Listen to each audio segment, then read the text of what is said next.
I'm really interested to hear about the Albert Woodfox scenario.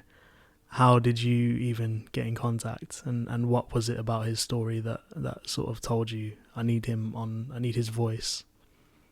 Well, the questions came first, so I was waiting for the studio where we sat to be built, and I just had like a laptop and some speakers in a room in the house, so just to always have to create, so I have to have somewhere that I can create in, and I wasn't sure what the next move was. I was honestly, like I said, I'd come to the end of these 3 amazing records and great experiences and everything else. I really wasn't sure what the next move was, so I was reading the paper a lot and really getting into news and what was going on, and just came up with these 12 questions, and I honestly didn't know whether it was going to be like a Netflix documentary or a film, but then something told me that these questions would be great if they were answered by some amazing people, and I could have fun making the music that for me was so personal that maybe I hadn't put onto records before. So that really appealed. So I came up with the concept this was going to be the record, and one of the questions was, what's the cost of freedom? So I'd never heard of Albert Woodfox before these questions, but I was just then thinking about all these questions, and I was reading the paper one day, and Albert Woodfox came up, and page 13 or whatever, and I read his story and then Googled him and learnt more about him, and the fact that he was the longest serving solitary confinement prisoner in America, so 44 years, and in a 6 by 3 feet cell, which is, I honestly can't understand that, for 23 hours a day.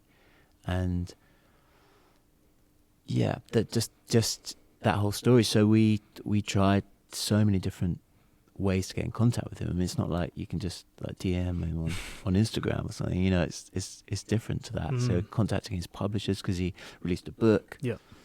And then we eventually got in contact with a lady that had helped free him, who was living in Hawaii, and she put us in contact. And then I felt weird to even ask any of his time, because I thought, look, this record's super important to me, but he's getting on now. He's in his mid-70s, and I'm just thinking, like, after that amount of time in prison, you'd probably be ready life. Just to kick back and do whatever you wanted to do without talking to me and on my record. But he was so gracious and such a wonderful human being, and suggested that I come out to New Orleans. So I flew out pre-lockdown to talk to him, and sat like we're talking now in his front room, and talked to him for 2 hours and recorded it. And it's just an absolutely life-changing conversation, to see how someone like Albert, that's been locked up for so many years, just has no resentment and has no negativity, and is all about the future and positive, and how his story can help change the terrible things that are still going on in